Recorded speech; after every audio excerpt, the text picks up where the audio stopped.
Captain Hankey Park stood at the bridge viewport of the ESS Thunderstrike, his hands clasped behind his back as he watched the alien vessel approach. The sleek diplomatic ship of the Galactic Council moved with an almost arrogant grace, its crystalline surface catching Earth's sunlight. At his side, Lieutenant Ji-Soo Kim worked quietly at her console, her fingers dancing across the holographic interface as she monitored the visitors' every movement. "They're scanning us again, Captain," Ji-Soo reported, a slight smile playing at the corners of her mouth. "Their energy signatures suggest they're using their most advanced sensor arrays." Hankey nodded, maintaining his stoic expression despite his inner amusement.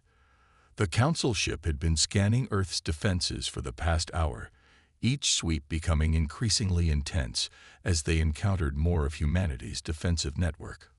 "Let them look," he said softly. "After all, that's why we left the outer layer visible." The bridge crew worked with practiced efficiency, maintaining the carefully crafted illusion. What the Council saw was impressive enough. A dense network of automated defense platforms and stealth satellites. What they didn't see was far more interesting.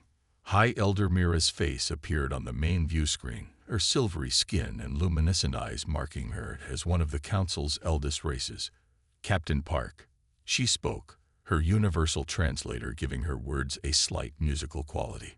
"We notice your defense grid is extensive. Standard protocol." "High Elder," Hankey replied smoothly. "We believe in being prepared." Behind him, Ji-Soo suppressed a snort. The Council delegation had arrived expecting to find a primitive species barely capable of interstellar travel. Instead, they'd found Earth's solar system bristling with defensive capabilities that rivaled their own, or so they thought. "Your technology level was not accurately reported," Mira continued, a hint of accusation in her tone. "Our preliminary surveys indicated." "Preliminary surveys can be misleading," Hankey interrupted politely. "Perhaps we could discuss this during your diplomatic visit." The Council ship passed through another layer of defenses, their sensors frantically trying to catalog each new discovery. What they saw was concerning enough: automated drone platforms, energy weapon arrays, and shield generators. The real defenses, phase-shifted slightly out of normal spacetime, remained completely invisible to their instruments. Ji-Soo's console beeped softly. "Captain, they're attempting to penetrate the quantum encryption on our command channels." "Let them try," Hankey replied. "They'll only see what we want them to see." The Council ship finally reached their designated docking position near Earth's orbital station. Hankey could almost feel their confusion and growing concern. Their reports had described Earth as a young civilization, barely able to reach their nearest stellar neighbors. Instead, they'd found a fortress system. "High Elder," Hankey said, "we're transmitting docking procedures now. Please follow them exactly. Some of our automated defense systems can be particular about protocol." That wasn't a lie, exactly. The defense systems were particular, but not the ones the Council could see. The real guardians of Earth's space were quantum-locked AI systems that could react faster than thought, and dimensional shields that could selectively phase any threat into parallel spacetime pockets. As the Council ship carefully maneuvered into position, Ji-Soo pulled up their latest scan attempts on her private screen. "They're really worried now, Captain. Their power output suggests they've diverted extra energy to their sensors. They're trying to see through our stealth fields." "Good," Hankey replied. "That means they're taking us seriously." "And how many layers have they found?" 3 out of 12, sir.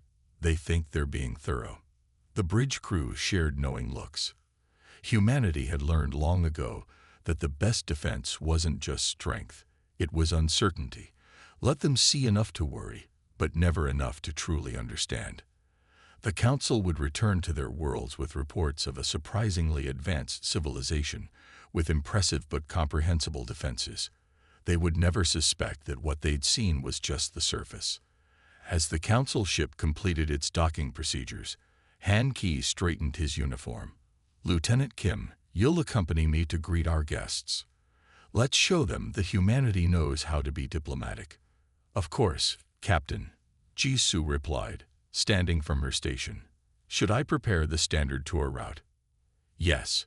Let's show them exactly what we've prepared for them to see." As they walked to the docking bay, Han-Ki reflected on humanity's long preparation for this moment. They'd known first contact was coming. Their long-range sensors had detected Council activity years ago. Rather than rush to meet them, Earth had taken its time, building layers upon layers of defenses, each one designed to be just impressive enough to demand respect without revealing humanity's true capabilities. The Council delegation would leave with reports of a surprisingly advanced civilization that needed to be taken seriously. They would never guess that this was exactly what humanity wanted them to think. The real story of quantum weapons that could bypass any known defense, of AI systems that could outthink any organic strategist, of dimensional technology that made traditional space warfare obsolete, would remain safely hidden behind the impressive but carefully crafted facade they were about to show their visitors. High Elder Mira and her delegation were waiting in the docking bay, their expressions a mixture of diplomatic politeness and poorly concealed concern.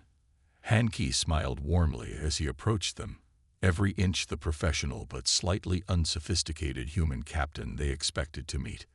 "Welcome to Earth space, High Elder," he said with a careful bow. "We're honored by your visit." As the diplomatic dance began, Jisoo stood slightly behind her captain, monitoring the council members' subtle reactions through her neural interface. Everything was going according to plan. The council thought they had discovered humanity's secrets.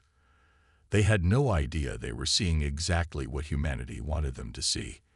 Council scientist Nara stood before the assembled Galactic Council, her holographic display showing battle formations from Earth's military history.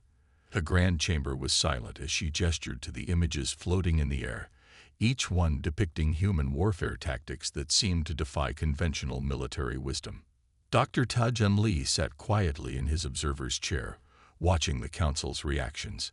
As Earth's military attaché, he had provided them with carefully selected historical records, all of them centuries old, though the council didn't know that. He kept his face carefully blank as Nara continued her presentation. "Look at this formation," Nara said, enlarging a hologram of an ancient naval battle. They deliberately placed their weaker ships at the center, using them as bait to draw in the enemy. No rational species would risk their forces in such a manner, yet they succeeded repeatedly with these tactics. The council members murmured among themselves. Taejun noticed several of them taking notes, their crystalline data tablets glowing softly in the dim chamber. They thought they were learning humanity's secrets. In reality, they were studying strategies that humans had outgrown centuries ago. More concerning, Nara continued, is their approach to technological development. While most species focus on perfecting a single type of weapon or defense before moving to the next, humans develop multiple systems simultaneously, often combining them in unexpected ways. Taejun remembered the real footage he'd seen of modern human warfare exercises, quantum-linked drone swarms coordinating with AI tactical systems, dimensional phase weapons that could bypass any known shield. The council would have panic attacks if they knew the truth. An elder raised his hand, his silver skin shimmering. "What of their defensive capabilities?" "The grid we encountered in their home system was impressive." "That's another peculiarity," Nara replied, switching to a new display. "They layer their defenses in ways that seem redundant, yet each layer is designed to compound the effectiveness of the others. It's as if they expect every single defense to fail and plan accordingly." Taejun allowed himself a small smile. If they thought the visible defense grid was impressive, they would be terrified of the real ones. The quantum-locked barriers that could selectively phase threats into pocket dimensions, the AI-driven response systems that could predict and counter attacks before they began. "Their historical records show an almost paranoid level of preparation," Nara said, pulling up images of old Earth bunkers and defensive installations. "They prepare for scenarios that have an infinitesimal chance of occurring. Because we've learned that the infinitesimal becomes inevitable given enough time." Tai-Jun spoke up, his voice calm and measured. The council members turned to look at him, some with surprise, as if they'd forgotten he was there. "Would you elaborate, Dr. Lee?"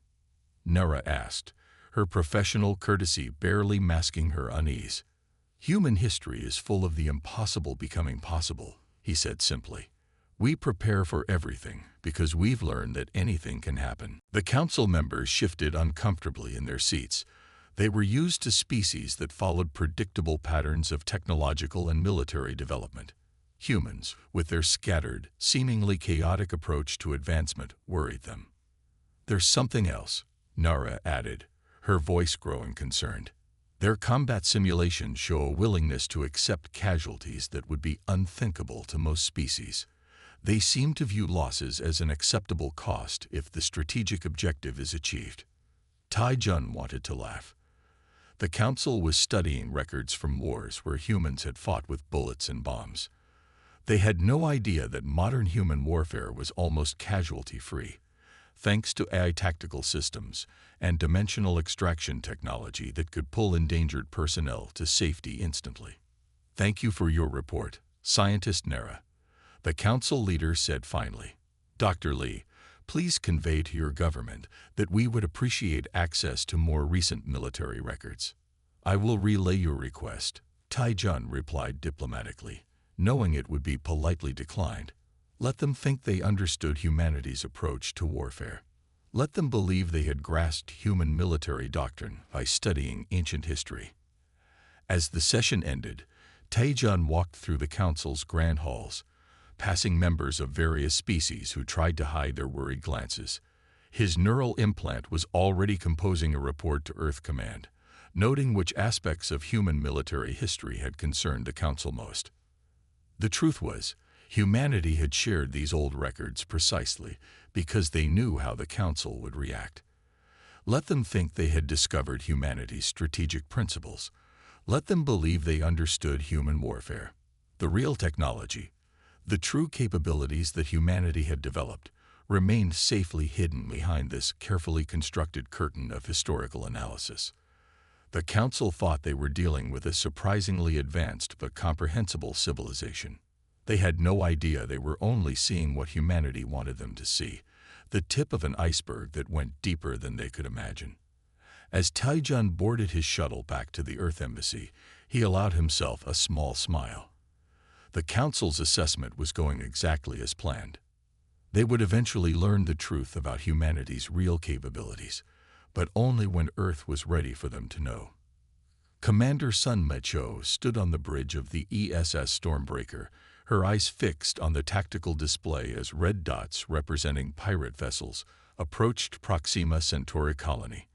The Council observation ship hovered nearby, its crew probably expecting to watch humans struggle against the notorious raiders. They were about to get an education. "All stations, this is Commander Cho. Operation Silent Thunder is now active. Colonel Kang, you may deploy the defense grid." Colonel Daho Kang's voice came through clear and confident. "Yes, Commander. Quantum link established. Drone swarms are coming online." The tactical display lit up with thousands of tiny blue points as the drone swarms emerged from their hidden dimensional pockets. On the Council ship, sensors would be going crazy trying to understand where these forces had suddenly appeared from.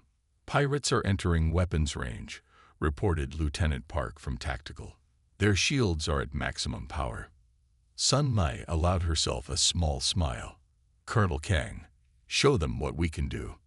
The AI tactical system had already predicted 17 possible attack patterns from the pirates. As the raiders began their approach, the system had already chosen the perfect counter for each scenario. The drone swarms moved like schools of fish, flowing through space in patterns too complex for organic minds to follow. Each drone was linked to its companions through quantum entanglement, allowing them to react as a single entity with zero communication delay. The pirates fired first, their energy weapons lighting up space. But the drones were already moving, their formations shifting faster than the enemy gunners could track. Not a single shot found its target. "Phase 1 complete," Colonel Kang reported calmly. beginning counterattack. The drone swarms split into attack formations. Some pirates tried to flee, others turned to fight. The AI had predicted both responses and had solutions ready for each. The first drone wave hit the pirates' shields like a tsunami.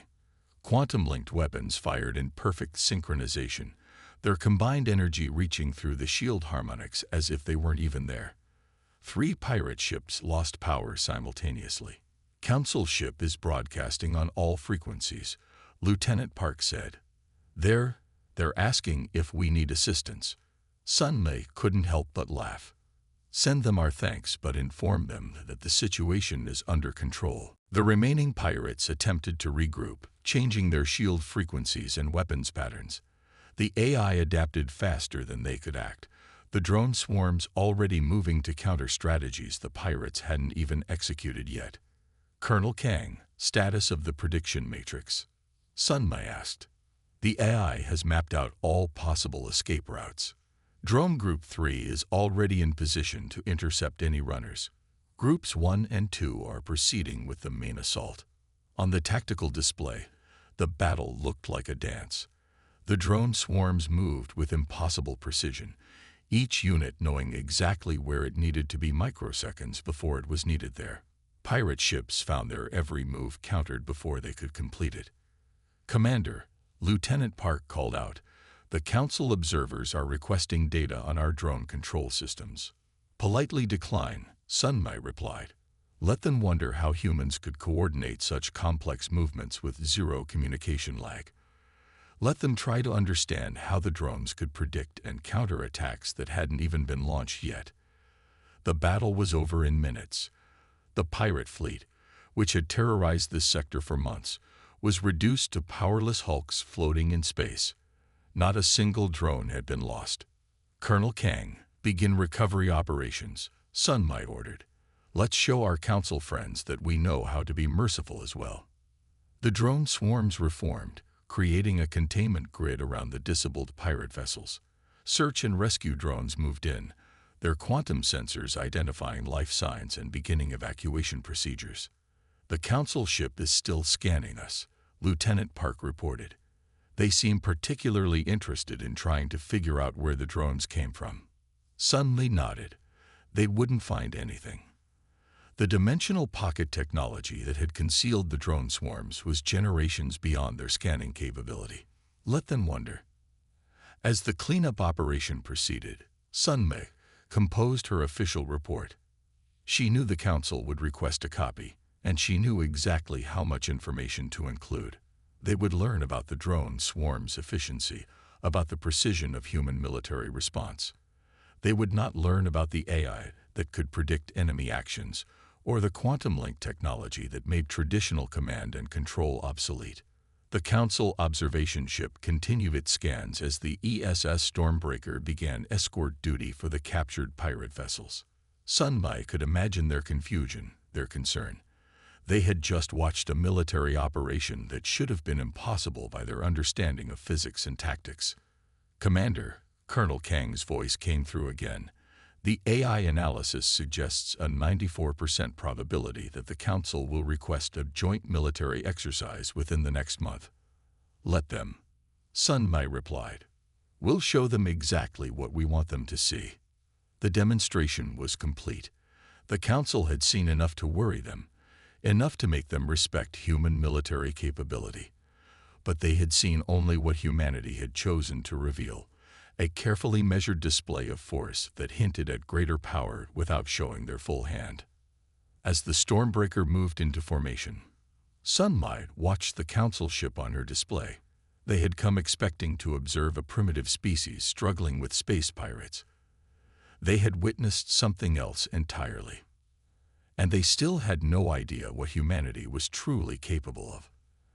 Admiral Young Ho Nam sat perfectly still in the Grand Council chamber, his face a mask of diplomatic calm, as Elder Vix paced back and forth, gesturing wildly. Major Minji Lee stood behind her admiral's chair, her neural implant silently recording and transmitting the proceedings back to Earth Command. These humans, Elder Vix continued, his crystalline skin flashing with agitated patterns, have developed military technology at an unprecedented rate. The drone swarms they displayed at Proxima Centauri violated 3 different Council regulations on autonomous weapons. Young-ho kept his expression neutral, though inwardly he was amused. If they were this upset about the drone swarms, they would have collective heart attacks if they knew about the dimensional phase weapons or the quantum consciousness transfers. With respect, Elder Vix, Young-ho said calmly, Earth is not yet a signatory to those particular regulations. We are still in the process of reviewing Council laws. Another Council member, Elder Terra, leaned forward. That is precisely the problem, Admiral Nam. Your species has developed military capabilities without accepting the responsibilities that come with them. Minji's neural implant tingled as she processed incoming data from Earth Command. New defensive grids were being activated throughout human space, hidden carefully behind the visible ones that had so concerned the Council. Just in case. We have been nothing but transparent, Young-ho replied, which was technically true. They had been transparent about exactly what they wanted the Council to see. Transparent? Elder Vix nearly shouted. We had no idea your defensive capabilities were so advanced until that diplomatic visit. We had no knowledge of your drone technology until the pirate incident. What else are you hiding? If you only knew, Young-ho thought. But he simply said, we are developing our technology in accordance with our security needs. Surely the Council understands the desire for self-defense. Minji watched the Council members exchange worried glances. Their own military experts had been trying unsuccessfully to understand how human quantum-linked drones could react faster than their control signals could travel. They still hadn't realized there were no control signals at all. The concern, Elder Terra said more diplomatically, is that your military development appears to have no constraints. No ethical guidelines. No limits. Young-ho spread his hands. We have very strict ethical guidelines. Our weapons are designed to minimize casualties and collateral damage. The pirate incident resulted in 0 deaths, if you recall. This seemed to frustrate them even more. Elder Vix turned to the Council leader. We must demand they cease development of these technologies immediately. Their rate of advancement is destabilizing the entire sector. Minji's implant registered a spike in energy readings. The Council chamber sensors were trying to scan them again. They would find nothing, of course. The quantum shields woven into their uniforms made them appear completely normal. Admiral Nam, the Council leader spoke at last. Surely you understand our concerns. Your species has achieved in decades what takes others centuries. It makes many of our members uncomfortable. I understand completely, Young-ho said softly. But I hope you understand that we cannot compromise on our defense capabilities. Earth has learned harsh lessons about being prepared. The chamber erupted in arguments. Some Council members demanded immediate sanctions. Others called for military intervention. A few suggested trying to steal human technology for themselves. Minji continued updating Earth Command through her neural link. The response came back quickly. Maintain current stance. Let them worry. Let them argue. Perhaps, Young-ho said, his voice cutting through the chaos, we could discuss a technology sharing agreement. Under proper supervision, of course. The chamber went quiet. This was what they wanted. Access to human military technology. They didn't realize that what they'd seen was generations behind what Earth actually possessed. That might be acceptable, the Council leader said carefully. Under strict controls, naturally. Young-ho nodded graciously. I will convey your interest to Earth Command. We could begin with some of our older defensive systems. As the Council members discussed this possibility, Minji's implant received another update. Earth's hidden fleet was being moved again, shifted through dimensional pockets to new positions, just in case the Council decided to take more direct action. We will need time to consider this proposal, Elder Terra said finally. But this could be a step toward easing tensions. Young-ho stood, bowing slightly. Take all the time you need. Earth is patient. As they left the chamber, Minji walked close behind her admiral. "Sir," she whispered, "Earth Command confirms Operation Shadow Shift is complete. All assets are secured." Young Ho nodded almost imperceptibly. Let the council debate and argue. Let them think they were containing a potential threat. The real power of Earth's military remained safely hidden, ready if needed but invisible to their worried eyes. The council would eventually get their technology sharing agreement. They would receive carefully selected innovations, impressive enough to satisfy their curiosity but generations behind Earth's true capabilities. And they would never know the difference. General Jae-in Choi watched from Luna Base's command center as the infiltration team approached through what they thought was a blind spot in the sensors. The Council's Black Ops unit moved with impressive stealth, using technology that should have made them invisible to conventional detection systems. "Should we stop them now, General?" asked Colonel Minho Park, his hand hovering over the defense controls. "Not yet," Jae-in replied calmly. "Let's see what they try first." The quantum detection grid had spotted the infiltrators hours ago, but she was curious about their methods. The saboteurs reached the outer hull of Luna Base, their advanced tools beginning to work on what they believed was a critical power junction. In reality, it was a dummy system designed specifically for situations like this. "They're attempting to insert a quantum virus into our systems," reported Lieutenant Song from her monitoring station. "Standard Council military code." Jae-in nodded. "Time to show them why that was a mistake." "Colonel Park, activate the dimensional shift." The area around the infiltration team suddenly shimmered. The saboteurs found themselves floating in a bubble of altered spacetime, their equipment useless, their stealth systems offline. Through the translucent barrier, they could see Supreme Commander Zena's observation ship watching from what they had thought was a safe distance. "Open a channel to Commander Zena," Jae-in ordered. "Let's have a little chat about diplomatic protocols." Zena's face appeared on the main screen, trying to maintain composure despite being caught in an obvious act of sabotage. "General Choi, I assure you there has been a misunderstanding." "The misunderstanding," Jae-in interrupted politely, "is yours. You thought our defenses were limited to what you could see. Allow me to correct that assumption." She nodded to Colonel Park, who activated the base's real defense grid.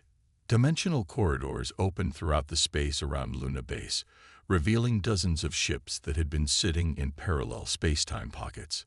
Each vessel was armed with weapons the Council had never seen before. "Impossible," Zena whispered. "Our barriers are quite impressive," Jae-in finished for her. "Or they would be, if we were limited to normal space." She gestured, and one of the Earth ships simply phased through Zena's supposedly impenetrable defense screen, as if it wasn't there. The infiltration team floated helplessly in their bubble of altered spacetime, watching as more Earth ships emerged from dimensional pockets all around them. Their most sophisticated scanning equipment couldn't explain how human vessels were simply ignoring the laws of physics as the Council understood them. "Now," Jae-in continued, her voice still pleasant, "we have two options. We can escalate this situation, which I assure you neither of us wants, or we can have an honest discussion about mutual respect and diplomatic relations." Lieutenant Song's console beeped. "General, the Council's emergency response fleet just arrived through FTL. They're surrounded by our hidden units." Indeed, the Council ships had jumped right into a web of dimensional corridors, finding themselves boxed in by Earth vessels that seemed to flicker between normal space and somewhere else entirely. "As you can see," Jae-in said to Zena, "we've been prepared for this possibility. What you're witnessing is approximately 5% of our dimensional warfare capability. Would you like to see more?" "That won't be necessary," Zena replied quickly. "Perhaps we should discuss terms." Jae-in smiled. "Excellent choice. First, your infiltration team will be returned safely, though I suggest they find a new line of work. Second, we will forget this incident happened, provided there are no repeats.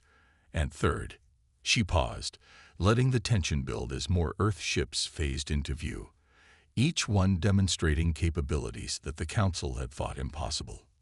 Third, you will acknowledge that humanity's right to develop its defensive technologies is not up for debate.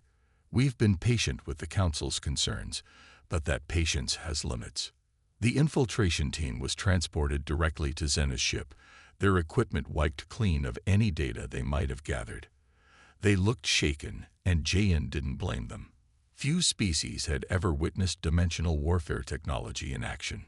One final thing, Jayan added as Zena prepared to withdraw her forces.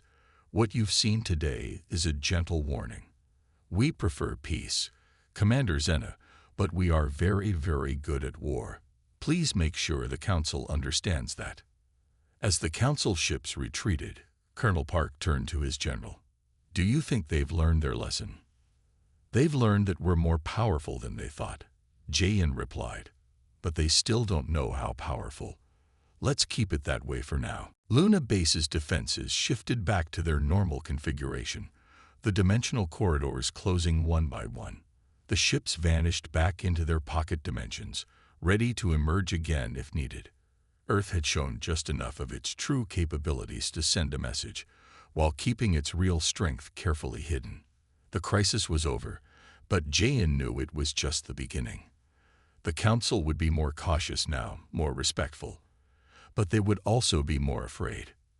And sometimes, she reflected as she watched the last Council ship disappear into FTL. Fear was the foundation of peace. Ambassador Hai-Jin Ryu stood before the emergency council session, her diplomatic uniform crisp and perfect as she faced the assembled representatives of hundreds of species. The chamber was tense, filled with whispered conversations and nervous glances. The failed sabotage attempt at Luna Base had changed everything. For centuries, she began, her voice clear and confident. The elder races have maintained their position through technological superiority. Today, that era ends. Delegate Nayum Park, representing the coalition of emerging species, sat forward in her seat. The younger races had watched Earth's demonstration of dimensional warfare technology with great interest. Already, her neural implant was processing dozens of requests for alliance talks with humanity. What happened at Luna Base was unfortunate, Hai-Jin continued, but perhaps necessary. It showed us all that the old order must change. Elder Vic stood up, his crystalline form pulsing with agitated colors. This is outrageous. You speak of change while your species threatens the stability of the entire galaxy with unauthorized technology. Unauthorized.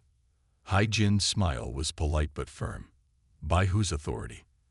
The Council has no right to dictate the technological development of non-member species. Nayum watched as other younger race delegates nodded in agreement. For too long, they had been forced to accept the elder race's restrictions on military technology. Earth had just proved those restrictions were meaningless. The humans have shown us a new path. Nayum spoke up, drawing surprised looks from the elder races. One where advancement is not controlled by a select few, but open to all who can achieve it. The chamber erupted in argument. Elder race representatives shouted about stability and tradition. Younger race delegates called for new alliances and technology-sharing agreements. Hai-Jin stood calmly in the center of the storm. My government, she announced when the noise died down, is prepared to offer military cooperation agreements to any species that wishes to develop their defensive capabilities. Under proper supervision, of course. The implications were clear. Earth was offering an alternative to the elder race's monopoly on advanced military technology. Nayum's neural implant was nearly overwhelmed by the surge of diplomatic messages from her coalition members. This is blackmail, Elder Terra declared. You're trying to break the Council apart. No, Hai-Jin replied softly. We're offering choice, something the elder races have denied others for too long. Nayum stood to address the chamber. The Coalition of Emerging Species formally requests to open alliance negotiations with Earth. We believe this marks a new era of galactic cooperation.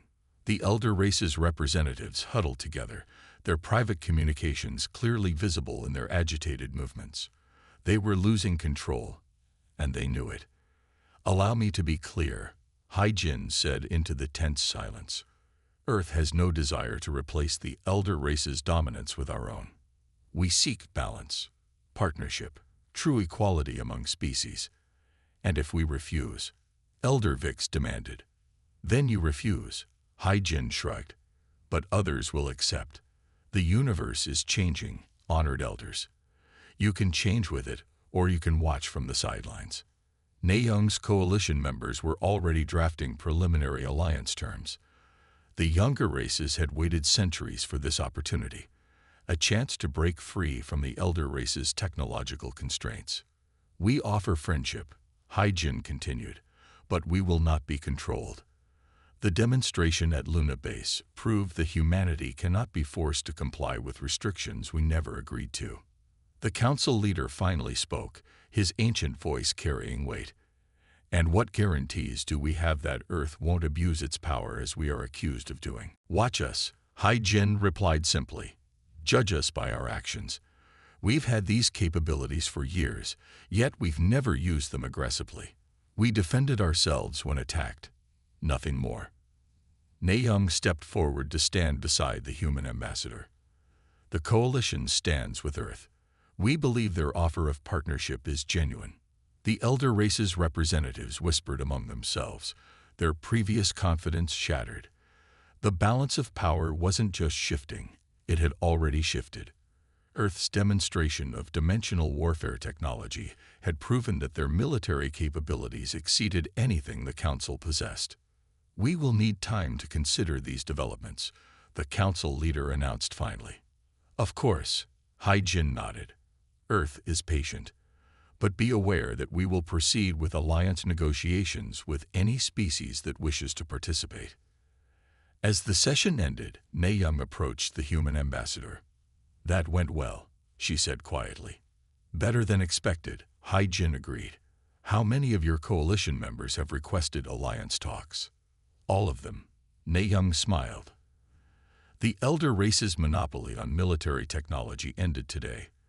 The galaxy will never be the same.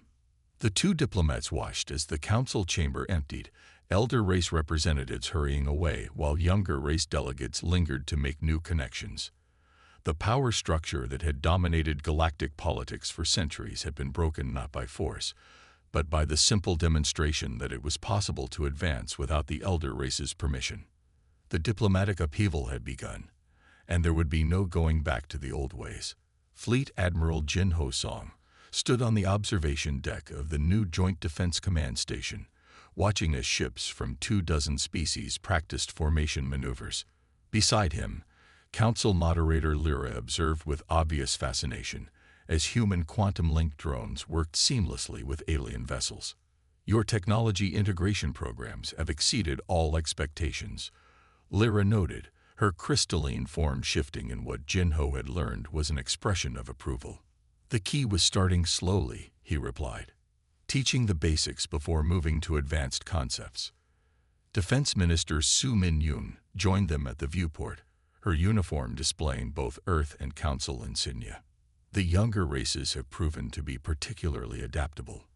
Their crews learn our systems faster than expected." Below them, a mixed fleet of Earth and alien vessels performed a complex defensive pattern. The ships moved in perfect coordination, linked through simplified versions of human quantum communication technology. "Some of the elder races are still refusing to participate," Lyra said quietly. "They'll come around," Su Min responded. "They're already losing influence to those who embraced the changes." A holographic display showed training exercises happening throughout the sector. Species that had once been limited by Council restrictions were now developing their own variations of human military doctrine, adding their unique perspectives to create entirely new strategies. "The Arcturian fleet has mastered dimensional slip space tactics," Jin-Ho noted with pride. "They've even improved on our original designs in some ways." Lyra's form flickered with interest. "You allow them to modify your technology." "Of course," Su Min smiled. "That's the difference between partnership and control. We share knowledge, and everyone contributes to its evolution." The station's quantum sensors detected a group of ships emerging from FTL, representatives from one of the elder races that had initially opposed Earth's integration programs. They were finally coming to observe the training exercises. "Your approach to military power is unique in galactic history," Lyra observed. "You possess overwhelming force, yet you choose to share rather than dominate." Jinho watched as the training fleets executed another complex maneuver. Strength isn't just about having the biggest weapons. It's about creating stability through mutual respect and capability. A alert chimed softly, more species requesting to join the integration program. The younger races had flourished under the new system, developing their own military innovations while learning from Earth's experience. "The Council was wrong about humans," Lyra admitted. "We thought your rapid military advancement would destabilize the galaxy. Instead, you've created a more balanced and secure environment than we ever achieved through restrictions." Sumin pulled up data showing the dramatic decrease in piracy and territorial disputes since the integration program began. When everyone has the ability to defend themselves effectively, aggressive action becomes less appealing. The elder race ships moved closer to observe the exercises. Their sensors would be recording everything, analyzing how their former subordinates had grown under Earth's guidance. "We still haven't shown them everything," Jinho said quietly to Sumin. "The truly advanced systems remain secure." "And they'll stay that way," she replied. "But what we've shared is enough to change the balance of power forever." The observation deck filled with representatives from various species as the exercise reached its climax.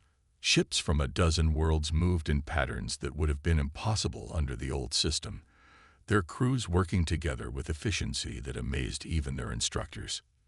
"This is what we wanted all along," Jinho told Lara. "Not to rule, but to ensure that no one could rule unchallenged. True balance requires that everyone have the power to protect themselves." As the exercise ended, applause broke out among the observers. Even the elder race representatives seemed impressed by the display of coordinated power. "Earth has changed everything," Lyra said, "and I believe it's for the better." The new balance of power wasn't perfect, but it was more stable than the old hierarchy had ever been. Earth had proven that military might wasn't just about destruction. It could be a force for positive change when wielded with wisdom and restraint. As Jinho looked out at the assembled fleets, he felt pride not in Earth's superior technology, but in how they had used that advantage to lift others up rather than hold them down. They had earned their place among the stars not through conquest or dominance, but by showing a better way forward. The galaxy was changing, and for the first time in countless centuries, it was changing for the better.